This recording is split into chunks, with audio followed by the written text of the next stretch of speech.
மகளின் இயல்புகள் பற்றியும் 148 159 வரைக்கும் திருமால், சிவன், இந்திரன் ஆகியோருடைய இயல்புகள் பற்றியும் சொல்லியிருக்காருங்க. அடுத்தது 160 168 அடிகள் வரைக்கும் பிரம்மனுக்காக திரண்டு வந்த தேவர்களை பற்றி சொல்லியிருக்காருங்க. அடுத்தது 169 174 அடிகள் வரைக்கும் அந்த தேவர்கள் வருகின்ற அந்த காட்சியை அழகா காட்சிப்படுத்தியிருக்காருங்க.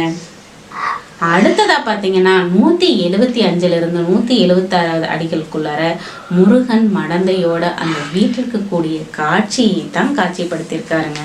அடுத்ததா 4ஆம் பகுதி திருவேரகம் சொல்லக்கூடிய சுவாமி மலை அந்த பத்தின குறிப்புகள் தாங்க வருது. இதுல பாத்தீங்கன்னா இரு பிறப்பாளரின் இயல்பு அப்படின்னு 177 182 அடிக்குள்ள சொல்றாங்க. அதாவது பூநூல் அணிய